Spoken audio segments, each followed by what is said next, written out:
네, 누가복음 20장입니다. 누가복음 20장. 지난주에 주일에 했는데요. 그 새신자분들이 오다 보니까 너무 어려웠어요. 그래서 딜레마가 지금 저의 개인적인 딜레마가 뭐냐면 내가 준비한 게 있는데 이게 쉽게 한다고 하는데도 난이도 조절이 안 돼요. 그래서 현장에서 못 알아듣는 듯한 표정이 나오면 막 바꾸는 거죠, 현장에서. 그러면 얘기가 막 산으로 가버리는. 그래서 지난주에 사실 망쳤습니다. 그래서 캠프 때 근데 많은 소득이 있었던 거는 어떤 식으로 해야 되겠다는 생각이 조금 들었어요. 그래서 확실한 거는 생각한 거는 어쨌든 첫 번째 예배 공간을 이런 데로 잡아야 되겠다. 그러니까 우리가 구할 때도 마찬가지로 예배당이 있는 곳으로 구하겠지만 이제 공간을 다시 잡을 때도 좀 이런 데로 잡아야 되겠다. 이게 진짜 앉으면은 여기가 예배를 시작하고 하는구나라는 느낌을 가져야 되겠다. 거기서 하니까 앉아서 있으니까 좋긴 좋은데 이제 산만해지는 그런 게 있더라고요. 그래서 가급적이면 예배당에 있고 아니면 거실도 있으면 좋겠지만 이렇게 사무실처럼 아니 그런 데는 방송 시설도 이렇게 있거든요. 그래서 그런 데로 좀 잡아야 되겠다. 쉽게 그리고 두 번째는 쉽게 해야 되겠다. 그래서 우리 예배를 뭐 11시 정도 11시 반이나 이 정도 하고 우리끼리 예배는 계속 해나가야 될 것 같아요. 그리고 어머니들 또 새신자들을 위한 예배를 따로 준비해 가지고 점심 먹고 바로 이제 그 시작을 하는 거죠. 아니면 점심 안 먹고 시작을 하든가. 그래서 그분들 위주로는 한 20분 정도 해서 굉장히 핵심적인 내용만, 쉬운 내용만 읽어가면서 이렇게 준비를 하려고 합니다. 배워 나가고 있어요. 왜냐면, 아까도 얘기했지만, 전하리 목사님도 경험해보지 못한 거 아닌가요? 새로운 길을 가고 있어요. 진짜. 왜냐면 그동안 너무 잘하는 친구들하고 해도 뭐, 태경이가 교회 오랜만에 나왔다고 할지언정, 그래도 배운 가락이 있어서 다 알아요. 근데 모르는 사람들이 와버리니까 이게 멘붕이 오더라고요. 그래서 이걸 조절해 나가야 되겠다라는 생각을 했습니다. 누가복음 20장 18절 함께 읽겠습니다. 20장 18절 함께 읽겠습니다. 무릇 이 돌 위에 떨어지는 자는 깨어지겠고 이 돌이 사람 위에 떨어지면 그를 가루로 만들어 흩으리라 하십니다. 오늘 본문 말씀에서 돌은 예수님을 의미합니다. 우리가 너무 잘 알고 있죠. 코너스톤, 모퉁이 돌이라고 하는데요. 여기 앞구절에 보면 17절이죠. 건축자들이 버린 돌, 머릿돌 이야기가 나옵니다. 근데 많이 들었는데 자세히 찾아보니까 좀 안 맞는 것들도 있었어요. 이 얘기가 뭐냐면 17절에 보면 이렇게 되어 있거든요. 그들을 보시며 이르시되 그러면 기록된 바 건축자들의 버린 돌이 모퉁이의 머릿돌이 되었느니라 함이 어찌미냐 라고 되어 있습니다. 예루살렘 성전 당시에 있었던 실제 사건이다라고 전해지고 있는데요.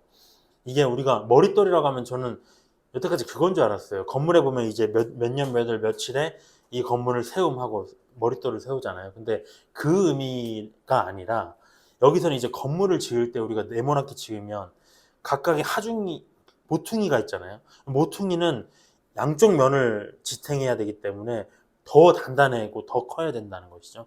그래서 굉장히 하중을 지지해야 되기 때문에 모퉁이마다 이 큰 머릿돌이 있었습니다. 근데 이 돌은 방금 말씀드렸다시피 기초석이기 때문에 굉장히 단단한 반석이어야 돼요. 튼튼한 돌, 중요한 돌이었습니다. 그래서 채석장에서 돌을 캐는 데에서 이 돌을 가장 먼저 보내야 된다. 중요하기 때문에. 그래서 다듬어 가지고 딱 맞게 보냈어요. 근데 인부들이 받아보니까 이거 왜 이렇게 돌이 크냐? 이거 어디다 써먹는 거지? 하고 그냥 치워놨다는 거죠. 용도를 모르고. 그러다가 공사를 하다 보니까 여기에 들어갈 돌이 필요하네. 일반 돌이 아니라 더 큰 돌이. 알고 보니 그래서 채석장에 전화를 해보니까 이건 맨 처음에 보냈다. 라는 얘기가 있었다는 거죠. 그러니까 이 얘기는 무엇이냐면 예수님도 하나님의 백성 이스라엘의 구원을 위해서 이 땅에 보내심을 받았습니다. 가장 중요한 반석, 모퉁이 돌로 보내심을 받았어요. 근데 유대인들이 어떻게 했느냐? 알아보지를 못했다는 거죠. 이거 쓸모없는 분이야. 이거 이단이야. 십자가에 못 박아서 죽여버렸습니다. 치워버렸습니다.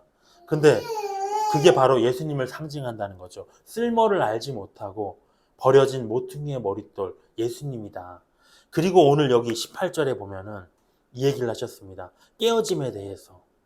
근데 깨어짐이 두 가지가 있어요. 믿지 않는 자에게 깨어진다는 건 뭐냐면 예수님을 믿지 않으려고 하는 마음을 깨뜨리는 거예요. 그래서 믿는 것. 그렇게 끝내 믿지 않으면 그러면 어떻게 되는가? 하나님이 깨뜨리신다는 거죠. 언제? 심판날에. 너 믿지 않았구나. 그러면 내 돌로 너를 깨뜨리겠어 하고 깨뜨리면 그때 가루가 될 것이다. 이거는 영원한 깨어짐입니다. 돌이킬 수가 없는 깨어짐이에요. 이제는. 그런데 믿는 자에게, 이미 믿는 자에게 깨어짐도 있어요. 이건 뭐냐면 세상에서 살던 때 육신의 모습을 깨뜨리는 거. 우리가 깎아줘야 나갈 부분이 너무 많잖아요. 예수님의 성품에 합당치 않은 거. 그렇지만 우리가 그 변화를 거부하면 어떻게 되는가? 우리 인생 속에서 강제로 깨뜨리시는 거죠. 근데 이 깨뜨린다라고 할 때는 고통이 따릅니다. 괴로움이 따라요. 그게 바로 고난이거든요. 그래서 우리에게 고난을 허락하신다는 것. 선우가 드디어 이제 공식적으로 나라에서 인정하는 그 장애우가 됐어요. 차가 이렇게 나왔어요. 장애인이 이렇게 등록 그 표시가 나왔어요. 처음에 이제 그런 일들을 겪을 때는 너무 못 받아들이고 힘들고 물론 경증이고 중증이고 이런 걸 떠나서 앞으로 치료하고 이런 걸 떠나서 그냥 그 자체가 너무 충격적이잖아요. 이건 장애인 장애인의 부모의 삶이라는 상상해보지 못했는데 근데 거부했죠. 거부하는데 그 일이 왜 일어나는가? 결국에는 우리 가정에 부모에게 특히 깨어져야 할 부분이 있었다는 거죠. 하나님 보시기에 잘 사는데 굳이 그런 고난을 줄 수도 있겠지만 우리가 느끼기에는 아직도 부족한 그런 게 있구나라는 생각을 합니다. 그래서 다 각자가 고난을 겪고 있습니다. 근데 예수님도 사실 근데 깨어짐을 경험하셨거든요. 예수님도 고통을 당하셨어요. 십자가에서. 모퉁이의 머릿돌이 이렇게 올 때 어떻게 공사장으로 다가옵니까? 채석장에서 캐가지고 다듬어가지고 오거든요. 매끈하게. 그 돌도 깨끗하게 이렇게 정말 정비가 돼가지고 오듯이 예수님도 머릿돌로서 그 돌로 반석으로 세워지기 위해서 이미 십자가에서 고난을 당하셨다. 근데 우리 죄인인데 우리가 어떻게 그 깨어짐을 거부할 수 있겠느냐는 것이죠. 근데 소망이 있는 건 뭐냐면 믿지 않는 자의 깨어짐은 영원한 깨어짐이에요. 근데 믿는 자의 이런 깨어짐은 영원한 깨어짐은 아니다. 생명으로 가기 위한 깨어짐이다라는 것입니다. 근데 오늘의 말씀 속에서는 어떠한 내용들이 나오느냐? 유대교 지도자들이 나온다는 거죠. 예수님을 구원자로 믿기를 끝끝내 거부하는, 깨어지기를 거부하는 그들의 모습이 나옵니다. 예수님을 계속 비난하고 책잡으려 하고 죽이려고 하고 모함하려고 하는 그 이유는 목적은 무엇인가? 자기들의 기득권을 놓지 않으려고. 우리가 최고야. 우리가 리더인데 알 수 없는 자가 와서 백성들의 인기를 가져가는 게 싫었다는 거죠. 1절 그런 내용들을 보겠습니다. 하루는 예수께서 성전에서 백성을 가르치시며 복음을 전하실새 대제사장들과 서기관들과 장로들과 함께 가까이 와서 말하여 이르되 당신이 무슨 권위로 이런 일을 하는지 이 권위를 준 이가 누구인지 우리에게 말하라. 이런 말 세상 사람들 너무 잘해요. 우리가 천지를 창조한 분이 하나님입니다. 하나님이 우리의 구원자입니다. 당신은 죄인입니다. 이런 얘기하면 예수님이 뭔데? 하나님이 뭔데? 그 권위부터 인정이 안 되는 거죠. 성경 말씀을 볼 수조차 없어요. 이게 뭔데? 이 책이 나한테 어떤 의미인데? 왜 이 말씀을 가지고 나한테 얘기를 해? 권위가 안 세워집니다. 유대교 3절에 보면 대답하여 이르시되 나도 한 말을 너희에게 물으리니 내게 말하라. 요한의 세례가 하늘로부터냐 사람으로부터냐. 그러니까 이 유대교 지도자들이 예수님께 나와서 당신이 무슨 권위로 백성들에게 가르칩니까? 그럴 백성들에게 가르칠 권세는 우리들에게만 있는데 우리가 존경을 받고 사랑을 받아야 되는데 당신이 뭐길래 그런 일을 하는가? 근데 예수님이 뭐라고 반문하셨냐면 세례 요한의 일을 끌어냅니다. 그러면서 그 세례 요한이 백성들에게 말씀을 가르치고 회개하라 천국이 가까웠다라는 얘기를 전하고 또 침례를 주고 그럼 이런 권위는 어디서 났다고 생각하느냐? 반문을 하셨어요. 왜? 예수님이 활동하시기 직전에 요한은 많은 사람들을 열광시켰습니다. 유대교 지도자들이 보기에 예수님만큼 그도 싫었어요. 너무 싫었죠. 근데 함부로 하지 못하는 이유가 뭐냐면 백성들이 너무 믿으니까, 너무 따라다니니까 함부로 할 수가 없습니다. 세례 요한은 또 출신도 나쁘지 않았어요. 제사장 가문에. 그러니까 뭔가 뭐 흠잡을 데가 없는 거예요. 그러니까 마음으로는 싫지만 인정은 안 하지만 그냥 그도 싫었다는 거죠. 우리들이 최고인데. 근데 예수님이 이렇게 물어보시니까 마음 할 말이 없는 거예요. 5절에 보면 그들이 서로 의논을 합니다. 만일 요한의 세례의 권위가 하늘로부터 왔다고 하면, 하나님으로부터 왔다고 하면 왜 그를 믿지 아니하였느냐 예수님이 물어보신다는 거죠. 네가 요한이 하나님의 사람이라면 왜 그들의 하나님의 사람에게 너는 세례를 안 받았느냐? 왜 그를 인정하지 않느냐? 너 그럼 하나님을 대적한 거다. 이렇게 비난받을 수 있다는 거죠. 근데 그래서 이건 안 되겠다. 그럼 다른 방안이 뭐 있냐? 6절에 보면 사람으로부터 왔다. 백성이 요한을 이거는 왜 못했냐? 백성이 요한을 선지자로 인정하니 그들이 다 우리를 돌로 칠 것이라. 그러니까 요한의 권위 그거 자기가 혼자 하는 거야. 너처럼 누구도 하나님으로부터 온 자가 아닌데 자기 스스로 이단처럼 나타난 거야라고 하면 백성들이 가만 안 있는다는 거죠. 그렇기 때문에 이러지도 못하고 저러지도 못하게 됐습니다. 딜레마에 빠져버린 것이죠. 7절에 대답하되 어디서부터인지 알지 못하노라 하니 예수께서 이르시되 나도 무슨 권위로 이런 일 하는지 너희에게 말 안 하겠다. 계속 유대교 지도자들과 지금 논쟁을 하십니다. 9절에 보면 그가 또 이 비유로 백성에게 말씀하시기 시작하시니라. 한 사람이 포도원을 만들어 농부들에게 새로 주고 타국에 오래 있다가 때가 이름에 포도원 소출 얼마를 바치게 하려고 한 종을 농부들에게 보내니 농부들이 종을 몹시 때리고 거저 보내었거늘 다시 다른 종을 보내니 그도 몹시 때리고 능욕하고 거저 보내었거늘 다시 세 번째 종을 보내니 이 종도 상하게 하고 내쫓은지라. 포도원 주인이 이르되 어찌할까?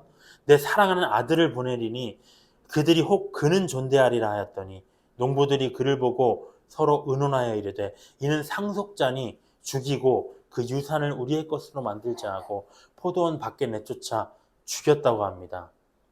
포도원 주인이 농부들에게 말했어요. 나 지금 어디 잠깐 나가야 되니까 해외에 가야 되니까 다른 나라에 가야 되니까 이 땅을 경작해서 그 소출을 가지고 있다가 나에게 줘라 얘기했습니다. 근데 타국 생활이 길어지니까 포도원 주인이 종들을 보냈어요. 그 소출을 거두어 오도록 중간 정산하도록. 근데 이 완악한 농부들이 그 포도원 주인이 보낸 종들을 다 죽여버렸습니다. 왜? 이 소출을 주기 싫거든요. 이거 내 거거든요. 그리고 끝내 아들까지 죽여버렸다는 것이죠. 이건 무엇이냐? 너무 우리가 이해가 가지만 하나님의 백성 이스라엘 포도원 주인은 하나님이죠. 농부는 누구냐? 유대교 지도자들이에요. 근데 이 종들은 누구냐 그러면 우리가 구약에 보면 많은 선지자들이 있어요. 그들이 나와서 유대교 지도자들을 책망하잖아요. 근데 그때마다 다 죽였습니다. 예레미야, 이사야 다 죽였어요. 그래서 마지막에 예수님을 보낸다는 거죠. 아들까지도 죽여버리는 이 상황을 비유한 겁니다. 근데 이 농부들에게 하나님이 뭘 바라셨냐면 포도원을 가꾸기 원하셨다는 거예요. 포도원이라는 것은 예수님을 믿는 하나님의 백성들입니다. 그러니까 성경 말씀 내가 너희한테 줬지 않느냐. 이 씨를 잘 뿌리고 가꾸어서 백성들이 포도원인데 그 포도원에서 많은 열매들을 맺는 예수님 믿는 그런 많은 열매들이 생겨나도록 가꾸어라 이렇게 하셨다는 거죠. 근데 이들은 어떻게 했습니까? 포도원 자체를 자기가 갖고 싶었어요. 내가 그 소출을 남겨서 하나님께 바치는 게 아니라 이거 내 건데 이거 이들은 나의 밥인데 이렇게 하고 있었다는 것이죠. 15절의 뒷부분입니다. 그런즉 포도원 주인이 이 사람들을 어떻게 하겠느냐 와서 그 농부들을 진멸하고 포도원을 다른 사람들에게 주리라 하시니 사람들이 듣고 이르되 그렇게 되지 말지어다 이렇게 얘기하는 건 뭡니까? 자기 얘기인 줄 아는 거죠.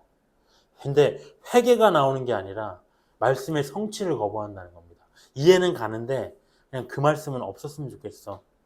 이게 완악함이죠. 완악함. 그래서 끝내 이들이 어떻게 됐습니까? 진멸하라고 돼 있잖아요. 농부들을 진멸하라. 이스라엘이 어떻게 진멸당했습니까? 로마에 의해서 또 나치에 의해서 디아스포라라고 하는 그 상황 속에서 나치에 의해서 홀로코스트 정말 가스실에서 수많은 수백 명의 사람들이 유대인들이 죽고 또 어떻게 됐습니까? 마지막에는 또 대환란 속에서 또 진멸당할 일이 발생하는 거죠. 돌이 떨어지는 거예요. 아까 말했듯이 깨어지지 않으니까 예수님의 돌이 계속 떨어집니다. 그 민족에게 떨어지고 또 떨어지고. 그래서 근데 결론은 뭐냐? 포도원 주인이신 하나님이 그들은 안 되겠다. 농부들은 안 되겠다. 다른 사람들에게 내가 포도원을 주겠다고 얘기를 하는 겁니다. 가꾸도록. 그게 바로 우리예요. 우리들입니다. 복음의 일꾼들. 지난 주말에 우리가 며칠 전이죠. 갔다 왔습니다. 두 어머니 아이들 데리고 캠프를 갔다 왔어요. 근데 저는 짧은 시간이었는데 우리가 많이 변했구나라는 생각을 했어요. 물론 몇 명 되지 않지만. 왜냐면 몰라, 예전 교회는 우리끼리 있어서 그런지 모르겠지만 뭐 사신자가 와도 마찬가지예요. 그냥 거들떠도 안 봐, 사실. 남을 안 봐요. 사실 나도 그랬고. 관심이 없어. 그냥 뭐 너 살고 나 살고 이렇게. 솔직히. 그러니까 그런 상황이 항상 놓여 있었는데 이번에 갔는데 그냥 너무 잘 해줘요. 물론 병천회대 간사님 뭐 너무 그 섬김을 잘 해보셨던 분들이기 때문에 그럴 수 있지만 그냥 이 물 흐르듯이. 그래서 이런 것들이 너무 잘 이루어졌고 뭐 남이섬 돌아다니면서도 유모차 끌고 다니셨고요. 또 예배 중에 또 방해가 있었잖아요. 그것도 간사님이 황급히 데리고 나갔고. 왜냐면 어머니들이 들어야 되거든. 근데 그거를 안 듣고 있으면 안 되니까요. 근데 그런 것들이 잘 해결됐다라는 것입니다. 근데 방해도 있었어요, 분명히. 한 명, 두 명이, 원래 네 명이 와야 되는데 두 명이 왔잖아요. 두 명, 한 명은 남편의 반대, 한 명은 시부모님이 오신다는 거죠. 갑자기 시부모님이 잘 안 오시는데 그날 온대. 뭡니까? 예수님 말씀 떠오르더라고요. 부모, 형제, 처자를 버리지 않으면 따르지 못한다. 그러니까 사탄이 최후에 급박하게 쓸 수 있는 카드가 뭐냐면 가족을 그냥. 그러니까 이거는 뭐냐면 다른 문제는 제쳐놓을 수 있어요. 뭐 어떤 일정이 와도 친구, 나중에 보자, 나 일정이 있다. 근데 가족이 움직여버리면 그 믿지 않는 자들은 안 된다는 거죠. 그래서 이런 말씀 하신 것 같아요. 그리고 또 우리가 봤지만 예배 너무 신기하지 않나요? 하루 종일 조용히 있던 아이야, 예배 중에. 근데 갑자기 이거 유튜브 보면 움직이지 않는 아이예요. 유튜브 보다가 예배 시작하니까 갑자기 내려놓고 뛰어나와, 진짜로. 뛰어나와서 여기 만지고 다니고 피아노 뚱뚱 뚫리고. 야, 이거는 신기하더라고요, 이게. 이거 근데 한편으로는 어떤 생각이냐면 사탄의 방해가 있다는 거는 좋은 예배, 하나님이 기쁜 예배는 맞는 것 같아요. 그래서 예배 드리고 이제 그 말씀 나눔까지 하면서도 눈물 한 바가지 쏟았는데 그런 상황들, 복음의 모임이라는 거죠. 이게 복음의 일꾼들에게 주셨다는 거죠. 우리가 해야 할 일입니다. 그래서 옛날에 제자들이 예수님과 함께 있을 때는 실수 많이 했잖아요. 근데 복음서 시대가 끝나고 이제 사도행전 시대 때에는 믿지 않는 자 전도하는 그 시대 때에는 새 일을 행했습니다. 담대하게. 근데 그런 생각이 들었어요. 이제는 복음의 그런 시대가 아니라 이제는 우리가 할 수 있는 시대구나 해보니까 라는 생각을 했습니다. 그래서 우리가 더 필요한 건 성령 세례를 구해야 되겠다. 진짜로. 그리고 뭐 이 캠프에 동참하지 않았더라도 또 전후로 해서 물질로 기도로 또 해주신 분들, 이런 것들을 보면서 이게 주님의 일이 맞구나. 왜냐면 처음에 재정이 우리가 있으니까 여기서 많이 지출되겠네라는 생각도 했어요. 근데 지출은커녕 뭐 오히려 더 이렇게 커버가 됐죠. 그러니까 이거는 참 주님이 인도해 주시는구나라는 감사의 마음이 들었습니다. 어찌됐든 간에 다시 돌아와 보면 복음의 일꾼들의 일은 유대교 지도자들처럼 내가 최고가 돼야 된다. 내가 앞에 서야 된다. 내 나라, 내 포도원이지. 이걸 하나님께 바칠 수 없지. 이런 게 아니라 진짜 헌신적으로 일하는 역할이 필요하다. 그것들을 기대했다는 거죠, 하나님이. 20절에 들어가 보겠습니다. 이제는 책을 잡으려고 합니다. 말꼬리 잡으려고 해요. 이에 그들이 엿보다가 예수를 총독의 다스림과 권세 아래에 넘기려 하여 정탐들을 보내요. 그들 스스로 의인인 체하며 예수의 말을 책잡게 했다라고 합니다. 총독에게 보내려고 했어요. 왜 그랬느냐? 당시 이스라엘은 로마의 식민지였기 때문에 종교적인 문제에는 자율성을 인정받았습니다. 특수성 때문에. 근데 재판하거나 이런 형사재판 이런 거 못해요. 그래서 이스라엘 지도자들이 이거 예수님 제거하려면 이 방법밖에 없다. 로마 황제에게 보내야 된다. 이거 로마 황제를 반역한다는 누명을 씌워가지고 총독에게 보내서 심판받게 해야지 이건 답이 없다라는 생각이 있습니다. 근데 뭐 자기들의 종교 문제는 또 로마가 관여 안 해요. 그러니까 로마 황제를 끌어들일 수밖에 없는 거죠. 명분을 만들고자 합니다. 민감한 세금 문제를 꺼내요. 21절에 보면 그들이 물어 이르되 선생님이여 우리가 아노니 당신은 바로 말씀하시고 가르치시며 사람을 외모로 취하지 아니하시고 오직 진리로서 하나님의 도를 가르치시나이다. 우리가 가이사는 로마 황제입니다.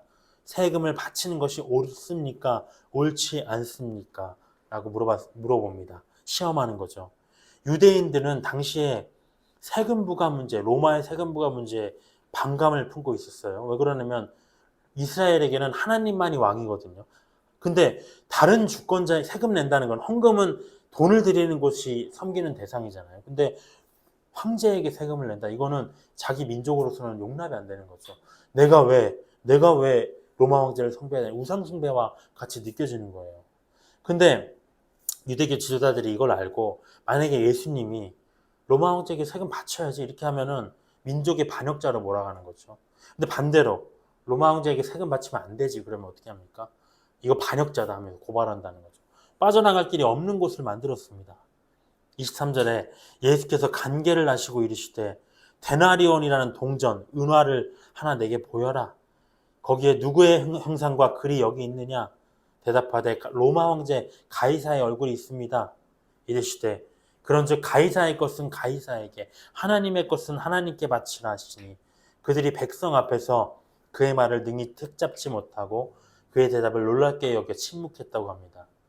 이건 무슨 말이냐? 너무 많이 들은 얘기죠. 하나님 것은 하나님께, 가이사의 것은 가이사에게.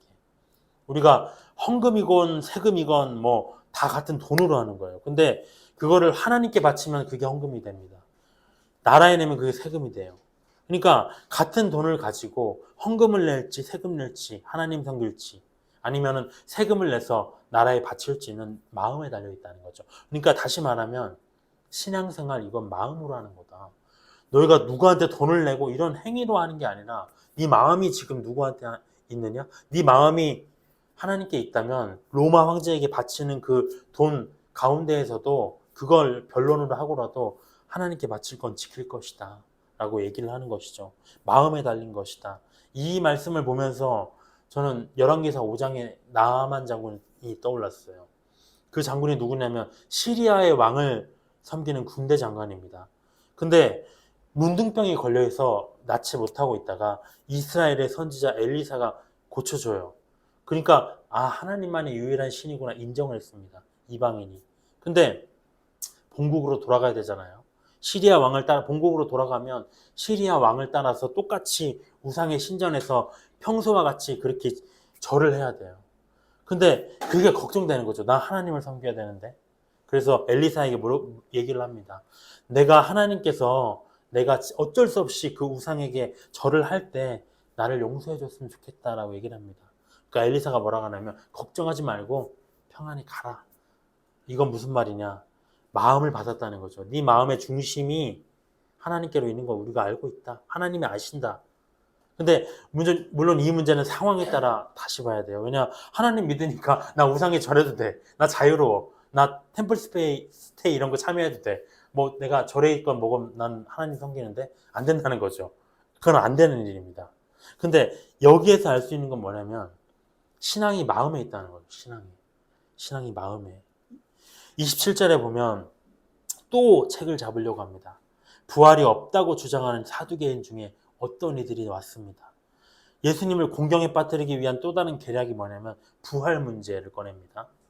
부활. 예수님 믿는 자들이 가장 어렵다고 하는 부분이 바로 부활이에요. 저 아는 형님도 몇 번 얘기했지만 다 믿겠대. 우리 자를 위해 십자가에서 대속하신 것, 또 뭐 천지가 하나님에 의해 창조된 것, 창조론을 믿고 다 믿는데 근데 부활은 못 믿겠다라고 해요. 어떻게 부활하냐? 난 그것 때문에 못 믿는다. 그러니까 이게 영적인 문제. 이 부활이라는 건 엄청난 영적인 문제, 예수 그리스도 신앙의 핵심이잖아요. 근데 이 부활을 얘기를 꺼낸 사람이 누구냐면 사두개인들이 누구냐면 부활이 없다고 주장하는 사람들입니다. 아이러니하게도 유대교 지도자들과 달리 하나님을 믿는다고 하면서도 영적인 것을 믿지 않는 집단이에요. 그러니까 교회 다니면서도 신적인 걸 믿지 않는 사람들이라는 거죠. 이상한 사람들이에요. 성경은 온통 영적인 것인데 그냥 교훈의 말씀, 좋은 내용이네 이러고 넘어가는 사람들도 있을 수도 있을 거예요. 아마 이거 자기계발서처럼 여기는 사람도 있을 거예요. 영적 지도자라고 하면서도 천국, 천사 이런 눈에 보이지 않는 세계 이거 없어 믿지 않는 사람들입니다. 현실주의자들. 근데 왜 이렇게 됐느냐 이들은 성전 운영을 맡은 제사장이었습니다. 제사장 중에서도 상류층 제사장이에요. 그러니까 너무 살기 좋거든요. 돈도 많고 누릴 것도 누리고 권세와 권력도 있고 명예도 있고요. 근데 이 좋은 세상이 사라지고 하나님 나라가 임한다? 좋은 일이 아니라는 거죠. 그들에게는. 육신의 삶이 너무 좋은데 왜 육신이 사라지고 영체가 되는 거야? 부활 이런 게 왜 있는 거야? 이런 성도들이 교회 안에는 없어야 됩니다. 그래서 부자가 천국에 들어가기 어렵다고 한 게 재물이 많기 때문에 가진 게 많은 자들이었어요. 그러면서 28절에 물어 이르되 선생님이야 모세가 우리에게 써주기를 만일 어떤 사람의 형이 아내를 두고 자식이 없이 죽으면 그 동생이 그 아내를 취하여 형을 위하여 상속자를 세울지니라. 이 내용이 뭐냐면 율법의 내용입니다. 모세의 율법. 형이 죽으면 동생이 아내, 그 동생이 취하도록 되어 있는 거. 또 그 둘째 동생이 죽으면 셋째 동생이 아내를 취하고요. 근데 사두개인들은 자기를 지금 안 믿잖아요. 부활을 안 믿잖아요. 근데 이 부활을 얘기하는 건 뭐냐면 부활이 있다고 주장한 예수님을 논리적 모순으로 지금 빠뜨리려고 하는 겁니다. 근데 어떤 얘기를 드냐? 7형제가 있었는데 큰형의 청수가 있었는데 그 큰형이 죽고 나서 둘째가 취하잖아요. 그렇게 둘째가 죽고 셋째가 죽고 넷째가 죽고 일곱 번째까지 다 죽는 바람에 형수가 모든 형제의 아내가 되면 그러면 부활했을 때 이 사람은 누구의 아내가 됩니까? 이런 얘기를 한 거죠. 우리가 궁금할 법한 내용이에요. 부활의 일들. 근데 예수님은 부활에 관한 두 가지의 진리로 사두개인들을 공경에 빠뜨립니다. 오늘 이 마지막 내용들이죠. 부활에 대한 내용의 반박론입니다. 34절에 예수께서 이르시되 이 세상의 자녀들은 장가도 가고 시집도 가되 저 세상과 및 죽은 자 가운데서 부활함을 얻기에 합당히 여김을 받은 자들은 장가가고 시집가는 일이 없으며 그들은 다시 죽을 수도 없나니 천사와 동등이요 부활의 자녀로서 하나님의 자녀이기 때문이라고 합니다. 첫 번째 진리, 부활에 관한 첫 번째 진리. 부활의 영체가 됐을 때는 육신의 삶은 사라진다는 것이죠. 남자, 여자도 없어요. 결혼, 출산 이런 것도 없습니다. 우리가 지금 부부, 부모 이런 관계 왜 허락하셨느냐? 왜 허락했을 것 같아요? 왜? 굳이 귀찮게. 왜? 그냥 추측 한번 해보세요. 추측. 오랜만에 했으니까. 이 관계는 우리가 신랑과 신부가 하나님과 교회거든요. 예수님과 교회. 하나님, 부모 관계는 누굽니까? 하나님과 우리 관계예요. 그러니까 그 부모 관계, 이 예수님과의 우리 관계, 하나님과의 우리 관계를 우리가 감이 안 오잖아요. 아버지 해도 우리가 뭐 느낌이 옵니까? 만약에 아버지 부모 관계가 없다면. 근데 이걸 주심으로써 어떤 관계인지를 더 알게 하신다는 거죠. 하나님이 나를 이토록 사랑하시는구나 라고 하는 것을 알게 하는 것. 근데 부활하고 나면 다 쓸 데가 없어요. 왜냐? 우리가 이미 얼굴과 얼굴을 대면해서 하나님에 관한 모든 것을 알기 때문에 이런 제도로 간접적으로 알 필요가 없습니다. 두 번째, 또 썩어질 것이 썩지 않을 것을 입잖아요. 사망도 없어요. 또 육신의 굴레에서 벗어납니다. 먹고 마실 수 있어요. 우리가 예수님이 부활하신 후에 먹고 마시셨습니다. 그렇지만 안 먹으면 죽느냐, 배고프고 목마르느냐 그렇지 않아요.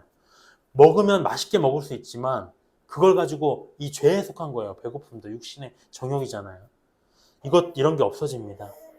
육신이 아프고 병든 것도 없습니다. 근데 사두개인들은 유대교의 선생이라고 하면서 성경도 모르고요. 성경에서 깨달을 수 있는 이런 하나님의 능력도 알지 못하기 때문에 영적인 일들을 크게 오해하고 있었다. 37절에 그럼 두 번째 부활에 관한 진리를 얘기하십니다. 죽은 자가 살아난다는 것은 모세도 가시나무 떨기에 관한 글에서 주를 아브라함의 하나님이요 이삭의 하나님이요 야곱의 하나님이라 칭하였나니 하나님은 죽은 자의 하나님이 아니요 살아있는 자의 하나님이시라.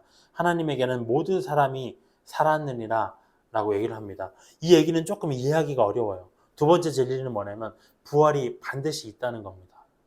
이거에 대한 근거로 지금 유대인들이 존경하는 모세라는 선지자가 말한 내용을 인용해요. 아브라함의 하나님, 이삭의 하나님, 야곱의 하나님.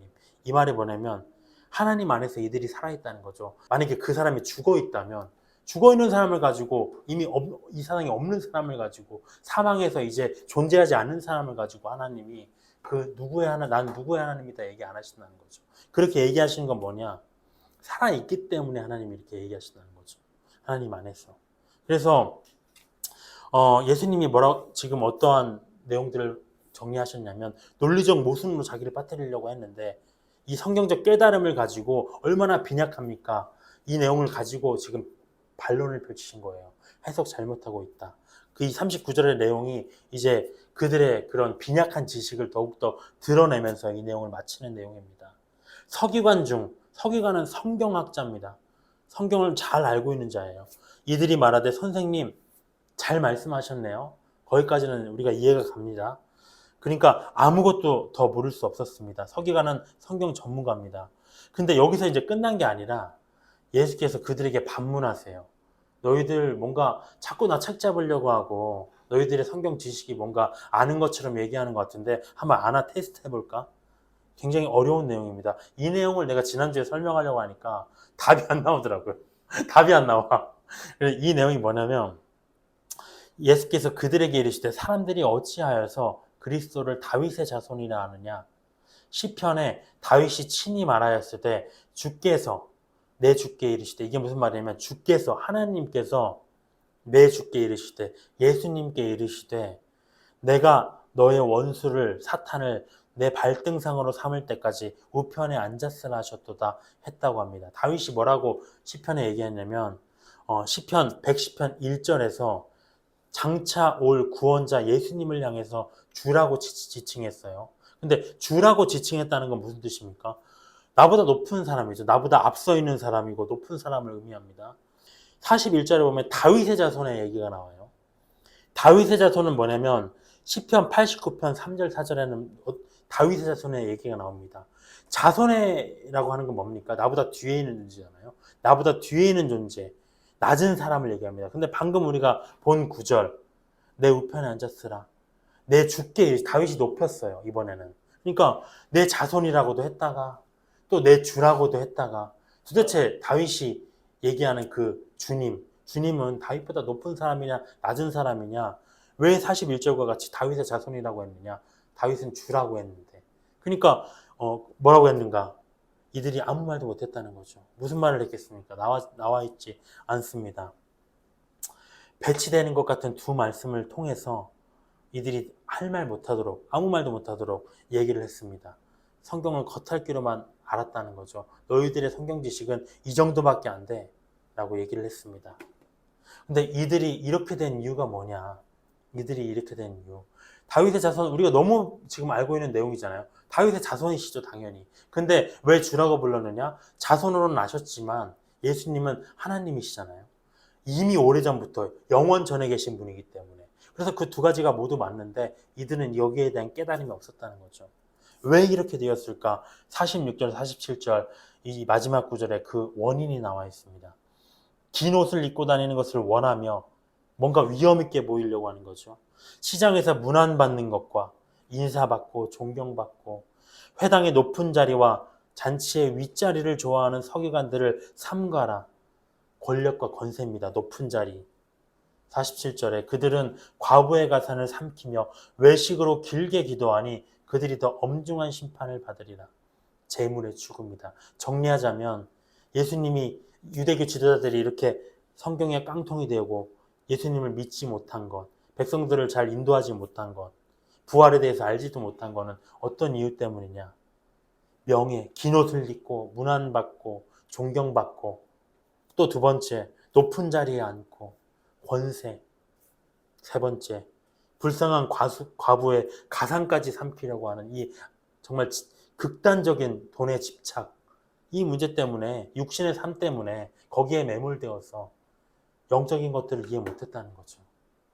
오늘 유대교 지도자들처럼 정말 하나님 믿지 않으려고 하면 믿지 않을 이유가 너무 많아요. 천지가 어떻게 하나님 말씀으로 창조됐는가? 죽은 자를 어떻게 하나님이 살리시지? 천국과 지옥 이건 뭐 언제 있는 거야? 이 진짜 있는 거야? 말이 안 되죠. 현실의 눈으로는. 근데 믿으려고 하면요. 믿을 수밖에 없습니다. 그 이유도 엄청 많아요.